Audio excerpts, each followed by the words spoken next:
This is Barbara with Cana Girl Speaks podcast. My voice, your voice.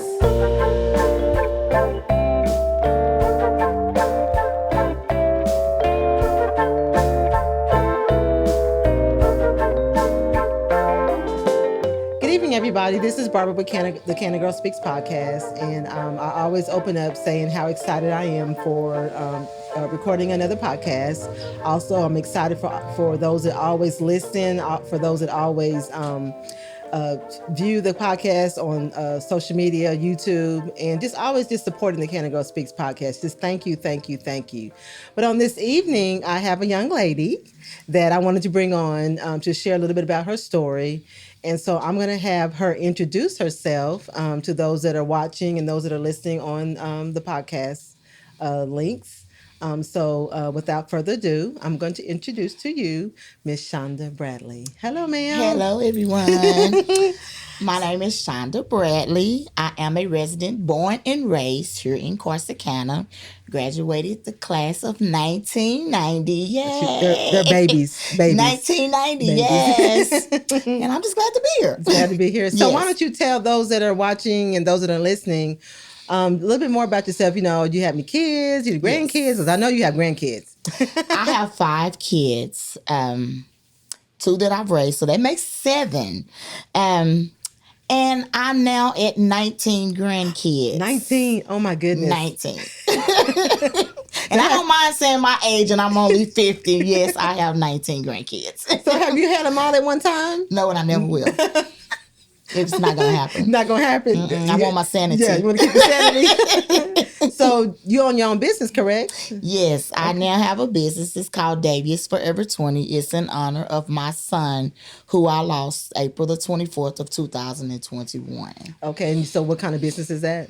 It's a braid shop. Okay. So I mainly do braids. That's 99% of this I do is braids. Okay, and you ventured out into another business as well, right? And I now have what is called the 360 photo booth. Okay. And a lot of people know about it, but some people don't. Is we take it out to parties and stuff. People rent it out, and it's really fun. It makes it look like you're going in circles. So we kind of have to explain to people because they're like, I'm gonna get dizzy on there. Like, no, you just dance and just let the thing. Yeah. And it's been doing really good. That's good. God has been really good. That's good. Really so good. I wanted to bring you on because I wanted for you to share your story about your loss of your son. And that way, maybe your story can help somebody else that may have lost a loved one. Yes. And so why don't you kind of, tell a little bit about what happened? Well, he had went to work on April the 24th. He worked at Russell Stover's Candy. How long ago was that? What year? 2021, okay. April 24th of 2021. He had got off roughly 2:30. The time stamped on the death was 2:38. And he was pulling out of Russell Stover's and he was struck. And me being a mother, the first thing I thought is, oh man, my son was sleepy. He was tired. Mm-hmm. He just pulled out in front of a car. But that's not what happened.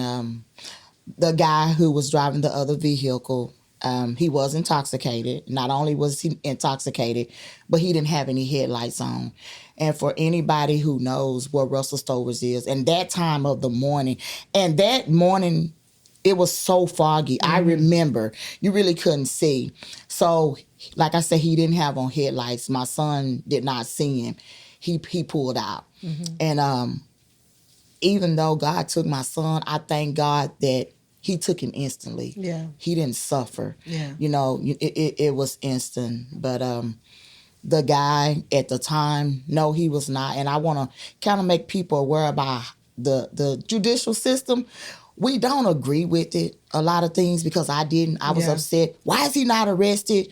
But they had to go through different things because they wanted to make sure they charged him right. Yeah. And then with COVID, they had took blood, so they had to send it off. Mm-hmm. So yes, he walked around for a little while. But see, I know the God that I served, that we served, I knew justice was going to be served. So he did get incarcerated.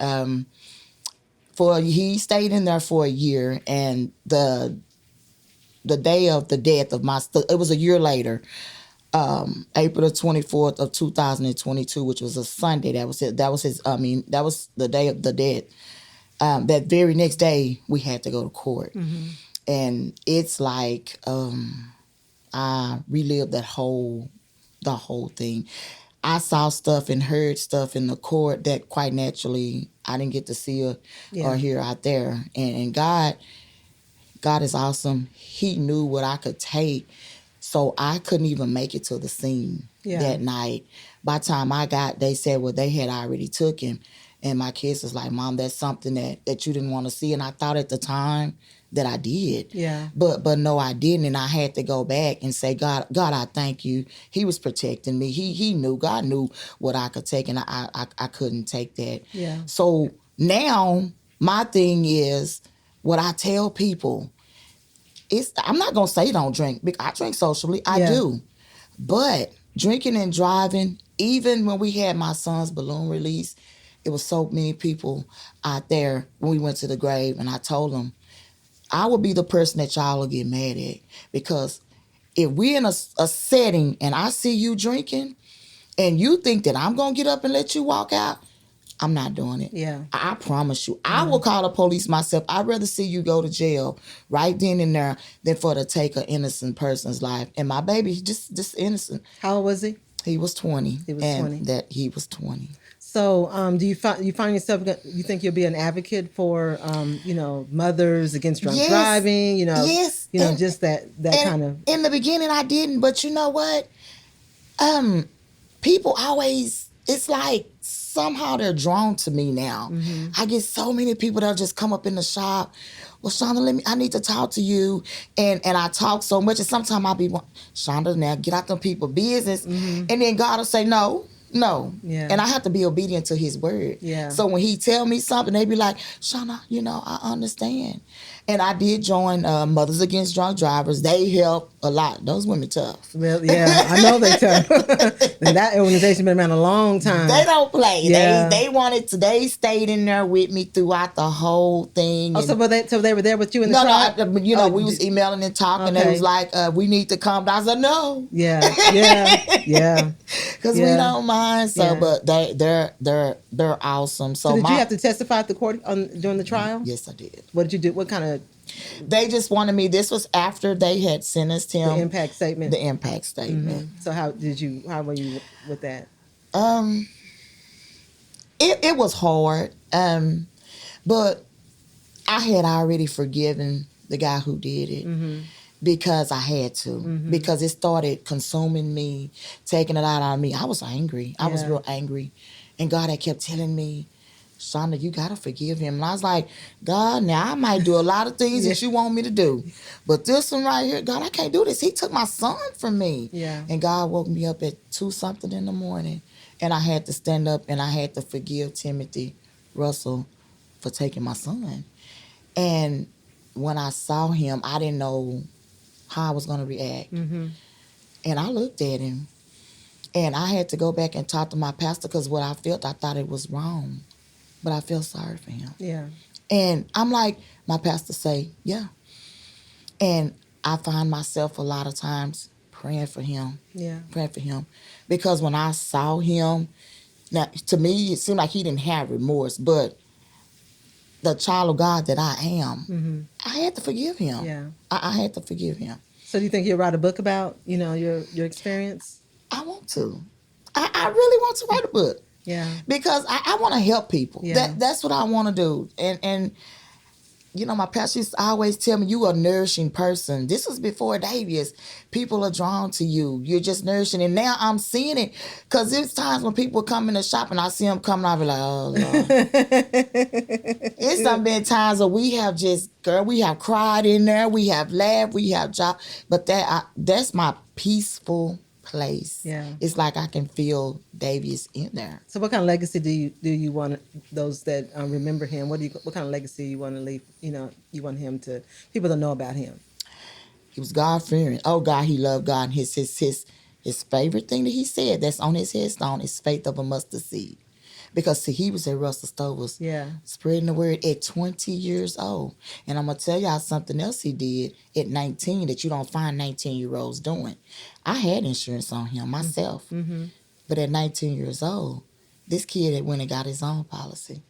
And when he got it, I didn't know at the time what he had said. It's like he felt it. He said, because when something happened to me, I want to make sure that my mama's taken care of. So I'm like, did my son feel something? Yeah. But what gives me so much peace, y'all, is knowing that he knew God. He accepted God. And just to know that he's resting with God, I can carry on. I can carry on. So if you have somebody that wants to reach out to you, maybe you can help them through something that they've gone through, traumatic like that.